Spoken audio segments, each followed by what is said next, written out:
가브리엘 가르검은 33살 된 우체국 직원이었다. 1899년 12월 17일 그는 보르도 파리행 열차 안에서 우편물 분류 작업을 하고 있었다. 자정즈음에 열차는 앙굴렘 근처 경사길에서 속도를 늦추며 서서히 정차하고 있었다. 바로 그때 다른 열차가 시속 80km가 넘는 속도로 달려와 충돌하면서 끔찍한 사고가 일어났다. 동료 직원은 그 자리에서 즉사했고 가브리엘은 이튿날 오전 7시경 눈 속에서 의식을 잃은 채 발견되었다. 그는 즉시 앙굴렘 시립병원으로 후송되었고 의사들은 그의 목숨을 건지기 위해 필사적인 노력을 기울였다. 그러나 20개월이 지난 후에도 그는 허리 아래가 완전히 마비된 상태로 여전히 병원에 누워 있었다. 체중은 35kg밖에 되지 않았고 정상적인 영양 섭취도 불가능했다. 식도에 연결해 놓은 관을 통해 어렵게 영양을 공급받을 수밖에 없었다. 감각을 잃은 발에는 보기 흉한 궤저가 생겨 살이 썩어가고 있었다. 가브리엘의 가족은 매년 3,000프랑의 연금을 지급하겠다는 오를레앙 철도 회사의 제안을 거절했다.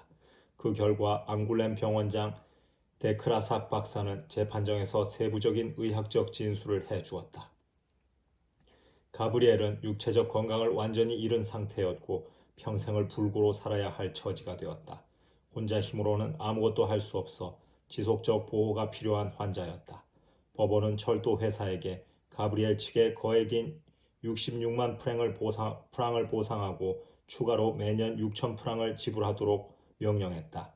오를레앙 철도 회사는 항소했으나 패소했다. 가브리엘의 상태는 더욱 악화되었고 병원에서는 척수 수술을 받지 않으면 목숨을 잃게 될 것이라고 했다. 그는 수술을 거부하고 가족에게 집으로 데려가 달라고 했다. 가브리엘은 8년간 냉담 생활을 해왔고 자칭 무신론자였다. 아들이 머지않아 죽게 될 것이라는 의사의 말에 어머니는 평소보다 아들을 위한 기도 시간을 2배로 늘렸다. 어머니는 가브리엘을 루르드에 데려가고 싶어 애원하며 설득했다. 다가오는 8월 마지막 주 순례단이 루르드로 출발할 예정이었다. 하지만 그는 한마디로 거절했다. 그래도 어머니는 포기하지 않았다. 아버지도 그를 다그쳤다. 병원에서도 너무 늦기 전에 수술을 받으라고 사정을 했다. 사방에서 다그치는 소리가 귀찮았는지 그는 마침내 부모의 뜻에 따르기로 동의했다. 가브리엘은 들것에 실려 역으로 옮겨졌으나 역에 도착해서는 의식을 잃고 말았다. 순례 여행 담당자들은 그의 어머니와 간호사에게 환자를 집으로 데려가는 게 좋겠다고 설득했다. 그의 어머니는 거절했다. 어느 사제가 그에게 화해 성사를 베풀고 성체 한 조각을 입에 넣어 주었다. 하지만 가브리엘은 별로 탐탁치 않게 여겼다. 기차가 루르드에 도착한 것은 오전 7시였다. 1901년 8월 20일이었다. 가브리엘은 몸 상태도 좋지 않고 통증은 더 심해져 당장 모든 것을 집어치우고 싶었으나 어머니의 마음을 상해드리고 싶지 않아 겨우 참았다. 자원봉사자들이 그를 들것에 태워 성모 동굴로 데려갔다. 그의 어머니와 간호사 그리고 어머니의 친구는 들것 옆에 붙어 따라갔다. 영성체 시간에 가브리엘은 작은 성체 조각을 입에 넣었다. 그 순간 하느님이 실제하며 우리를 사랑하시는 분임을 깨달았다고 한다. 그는 온 마음을 다해 진심으로 기도하기 시작했다.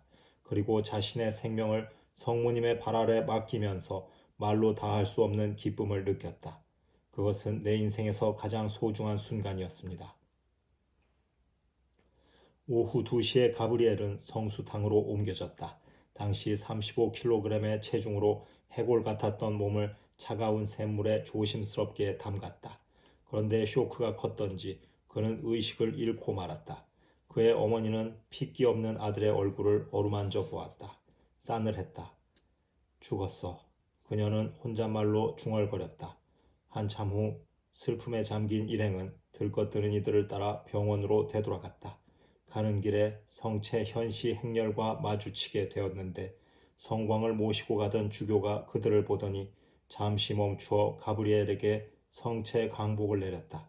가브리엘은 창백한 얼굴을 천으로 가린 채 들것에 누워 있었다. 그때 가브리엘이 갑자기 꿈틀거리는 듯하더니 들것의 양쪽 막대 부분을 움켜쥐었다. 말라빠진 손이 얼마나 가늘었는지 꼭 갈고리 같았다. 그는 일어나려 몸을 뒤척였다. 도와주세요. 걸을 수 있을 것 같아요. 그의 어머니는 울음을 터뜨리며 소리쳤다. 성모님, 들어보세요. 제 아들이 입을 열었어요. 지난 20개월간 말 한마디 하지 못했답니다. 봉사자들이 부축하여 일으켜 세우자 그는 한 발짝씩 걷기 시작했다. 피골이 상접한 몸에 창백한 얼굴의 가브리엘이 긴 잠옷을 걸치고 걷는 모습은 마치 시체가 수의를 입고 걷는 듯했다. 행렬에 참여했던 군중들이 신기한 듯 그의 주위로 모여들었다. 봉사자들의 안내로 가브리엘 일행은 병원으로 돌아갔다. 거기서 그들은 또 한 번 놀라운 광경을 보게 되었다. 장기간 정상적으로 식사를 하지 못했던 가브리엘이 왕성한 식욕을 보이며 엄청난 양의 음식을 먹었다. 그는 아무 말 없이 수프와 굴과 닭 한 마리 그리고 포도 몇 송이를 깨끗이 먹어치웠다. 식사를 마치고 나자 사람들이 줄을 이어 찾아왔는데 그는 귀찮아하는 기색도 없이 자신이 경험한 것을 몇 번이고 거듭 이야기해 주었다. 이튿날 아침 가브리엘은 의무국에 보고하러 가면서 새로 산 양복으로 말끔하게 차려입고 당당하게 걸어갔다. 그의 치유 소식은 이미 널리 전해졌다. 60여 명이 넘는 의사와 많은 기자들이 기다리고 있었다. 그중 몇몇 기자들은 앙굴렘 병원에서 불구의 몸으로 죽어가던 젊은이와 무정하고 탐욕스런 철도 회사 간의 손해배상 소송 사건을 기억하고 있었다. 철도 회사가 재판에서 연거푸 패소하자 사람들은 환호했다. 가브리엘이 의사들에게 보고하는 자리에 부하사리 박사도 있었다. 그는 당시 의무국 부국장이었고 향후 30년간 근무하기로 되어 있었다. 그는 1902년에 루르드의 의료사를 발간했는데 그 책에서 에밀 졸라와 장 샤르코 교수, 루르드의 기적은 자기 암시에서 비롯된 현상이라고 주장한 에게 가브리엘의 치유를 한번 설명해 보라며 도전했다. 부하사리 박사는 책에서 당시 가브리엘의 섬뜩한 외모를 마치 유령 같았다라고 묘사했다. 부하사리 박사가 주안점을 둔 설명 중에 다리 근육에 관한 이야기가 있다. 정상적인 영양 섭취가 불가능한 상태에서 다리가 마비된 채 20개월간 누워 있었으므로 가브리엘의 다리 근육은 모두 쇠퇴했다는 것이다. 여러분, 부하사리 박사가 말했다. 우리는 먼저 의학적 견지에서 가브리엘 가르검 씨는 다리 근육이 없으므로 걸을 수 없다는 것을 증명해야만 합니다. 가브리엘은 다시 한번 일어나 의사들 앞에서 자연스럽게 걸었다. 한 의사가 질병의 정확한 명칭을 문제 삼았다. 다른 의사가 대꾸했다. 이름이 지금 무슨 의미가 있겠소? 유기체가 파괴되었소. 그런데 회복 기간도 없이 환자가 멀쩡하게 일어나 걷고 있지 않소. 의사들은 2시간 동안 가브리엘을 검사했다. 1901년 8월 21일의 일이었다. 가브리엘은 고향으로 돌아갔다.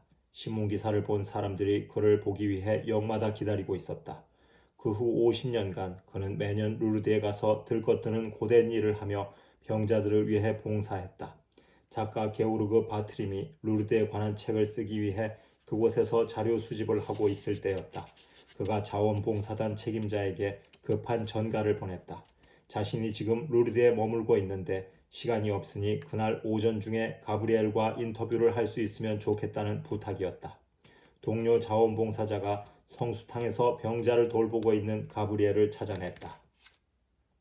가브리엘은 지금은 바빠서 시간을 낼 수 없으니 저녁 때까지 기다려주면 좋겠다고 답했다. 병자들이 우선이었기 때문이다. 루르드에서는 병자가 가장 중요한 사람이다. 가브리엘은 자신의 믿음과 루르드에 대한 애정을 이해해주는 여성과 결혼했다. 그녀는 매년 남편과 함께 루르드를 방문하여 남편이 들것드는 봉사를 하는 동안 자신은 병자들의 수발을 드는 도우미로 일했다. 가브리엘 가르검의 마지막 루르드 순례 여행은 1952년 8월이었다. 기적 치유 이후 51년째 되는 해였다. 그는 이듬해 3월 83살로 세상을 떠났다. 나는 1951년 루르드에서 가슴 뭉클한 사진 한 장을 보았다. 성체 강복 행렬에 참여하고 있는 가브리엘의 모습이었는데 80살이 넘는 나이에도 꼿꼿했다. 그는 들것드는 봉사자들이 착용하는 가죽 어깨끈을 메고 있었다. 얼굴에는 엄청난 불행 안에서 하느님을 만난 사람만이 가질 수 있는 평온함이 배어 있었다. 그리고 열정을 다해 봉사한 이의 겸손함이 그대로 내 가슴에 전해졌다.